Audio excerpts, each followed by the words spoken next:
You step onto the deck just after sunset. The air is warm, heavy with salt and something sweeter wine already being poured below. Around you, men in fine togas laugh too loudly, their voices carrying across dark water. No one speaks about where you're going. They don't need to. The island ahead has no name on any map, but everyone here knows what waits on its shores. The year is 27 CE. The Roman Senate is in recess, and some of Rome's most powerful men are crossing the Bay of Naples toward islands that exist in the ledgers of bankers, but nowhere in the eyes of the law. Before we go deeper, I'd love to know where in the world you're watching this from.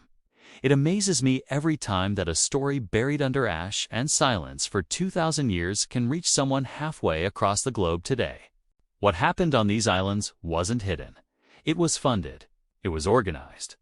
It was documented in account books that archaeologists would one day pull from the ruins of Pompeii, still legible beneath layers of volcanic ash. And what those records reveal is more disturbing than any myth. Because this wasn't the work of a tyrant. It was a business, and business was very, very good. The Bay of Naples in the 1st century was the Roman Empire's playground. Wealthy senators, equestrians, foreign diplomats, they all came to buy. The resort town that Seneca called the harbor of vice. Villas lined the coastline. Marble bathhouses gleamed in the sun. It was where Rome's elite went to escape the rules of the capital. But the town itself wasn't enough. Because and by, there were still witnesses, still neighbors, still the possibility of scandal reaching the wrong ears. The islands solved that problem. Nisida sat 2 miles offshore, close enough to see from the docks, far enough that no one arrived by accident. Procida lay 5 miles out, large enough for permanent buildings and full-time staff. Ventetine, ancient Panditaria, rested 25 miles from the mainland, barely visible on a clear day. And Parthenope, now lost entirely beneath the waves, occupied the space between. These weren't imperial properties. That's what made them perfect. They belonged to private owners, senators, freedmen, members of the imperial family who preferred their involvement remain unofficial. Technically, Roman territory, practically autonomous, and entirely outside the reach of Roman law. Invitations arrived on wax tablets. The language was careful. A symposium among friends, a philosophical retreat, an evening of Greek tradition. No one who received these messages misunderstood, but no one who didn't already know could prove what they meant. Transportation followed a rhythm. Boats left by after dark. Guests traveled from their villas in covered litters. Return trips occurred before dawn. The system was designed so that a man could attend and never officially leave home. Plausible deniability encoded into every step. Entry cost 10,000 sesterces, minimum. For context, Roman craftsmen earned 800 sesterces in a year. This wasn't a place for the ambitious middle class to network their way into. This was a club so exclusive that wealth alone wasn't enough. You needed a recommendation, a vouch from someone already inside. Because once you stepped onto that boat, you became part of something that required absolute silence. And silence was guaranteed, not through trust, but through mutual compromise. Everyone who attended became implicated. Everyone had something to lose, which meant no one ever testified. But the slaves did not choose silence. They were never given that option. Financial records from a Pompeii banking house, preserved perfectly under volcanic ash, detail purchases made for symposium staff, boys and girls aged 12 to 18, Greek, Syrian, Egyptian, Gallic, purchased in Delos, the largest slave market in the Mediterranean, where 10,000 human beings were sold every day at the height of operations. The criteria were specific. Appearance mattered more than skill, though skill increased value. Musicians and dancers commanded premium prices 3,000 to 8,000 sesterces. An agricultural laborer, by comparison, sold for 500. They were graded upon arrival. First class, second class, third class. The category determined everything: where they were housed, how they were used, how long they survived. Training took 2 to 3 months. They learned Roman etiquette, Greek poetry, how to recite verses while pouring wine, how to dance, how to stay silent no matter what happened. And then they were taken to the islands. The architecture was deliberate. A central hall for communal feasting. Private cubicula, small, windowless rooms, radiating outward like spokes. Bathhouses with heated pools. Gardens designed with secluded groves and fountains positioned just far enough apart that sound didn't carry. Each space had a purpose. And every purpose served the same end. The evening began with food. Elaborate, slow, drenched in falernum, wine the most expensive vintage in the empire. Guests reclined on couches while enslaved attendants served course after course.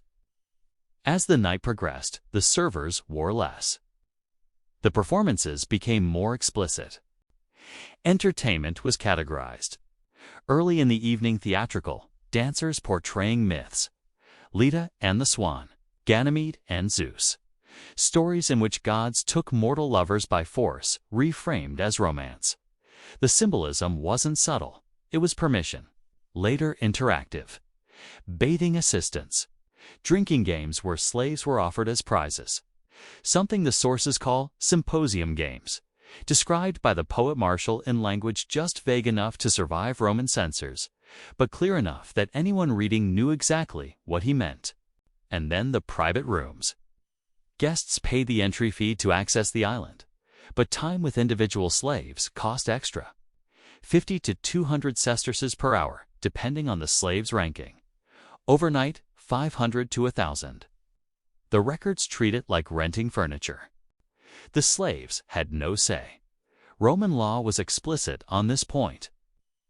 Enslaved people were classified as instrumentum vocale-speaking tools, property that could talk. They could not give consent because the law did not recognize them as beings capable of withholding it, and owners' rights were absolute. Injuries to a slave were property damage, not assault. And on these islands, the operators owned the slaves outright, which meant there was no one to file a complaint, no one to bear witness, no one outside the system who had the legal standing to intervene. Every 20 to 30% of the slaves turned over annually. Some aged out past 18. They were considered too old. Some were injured. Some became pregnant despite preventive measures. Some resisted and were marked for removal, and some were simply used up. There was a resale market.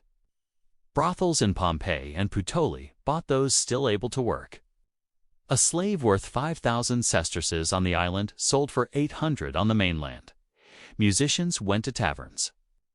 Dancers to theaters, laborers to farms. But the majority didn't make it to resale. Pliny the Elder, writing his natural history between 77 and 79 CE, noted something strange about the waters near the islands. Fish avoided certain zones despite abundant food sources. Sharks appeared in unusual numbers. He recorded it as a curiosity, a naturalist's observation. He didn't say why. Bodies couldn't be buried on the island's physical evidence. They couldn't be transported to the mainland witnesses, so the sea became the solution.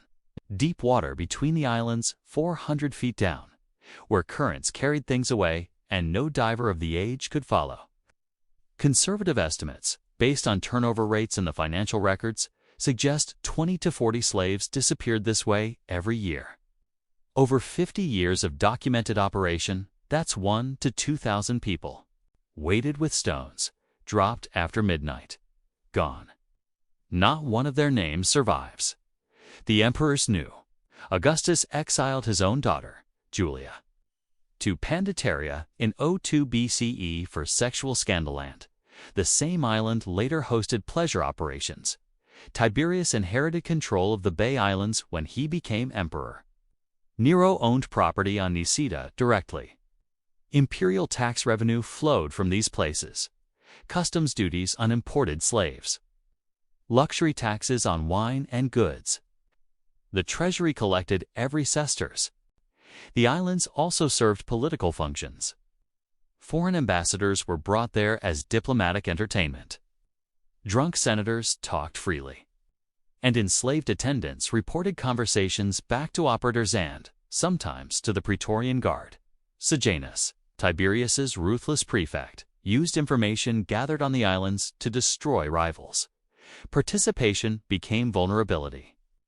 And vulnerability kept the system running. For decades, no emperor moved to shut it down.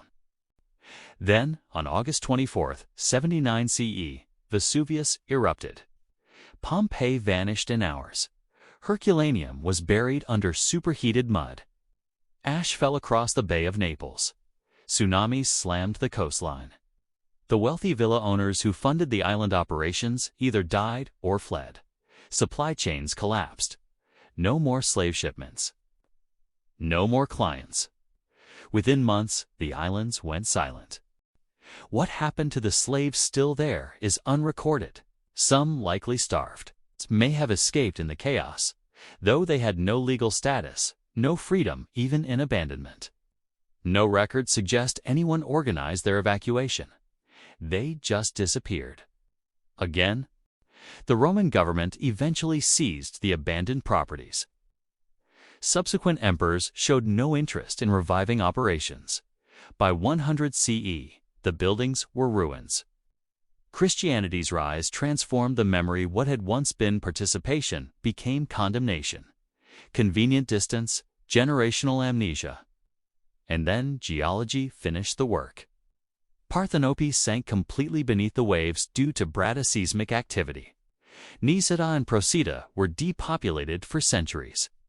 Medieval fishermen used them without knowing the past. The evidence survived only because Vesuvius froze Pompeii's archives. Banking documents, contracts, ledgers all preserved under ash. Literary references in Seneca, Martial, Juvenal, Tacitus.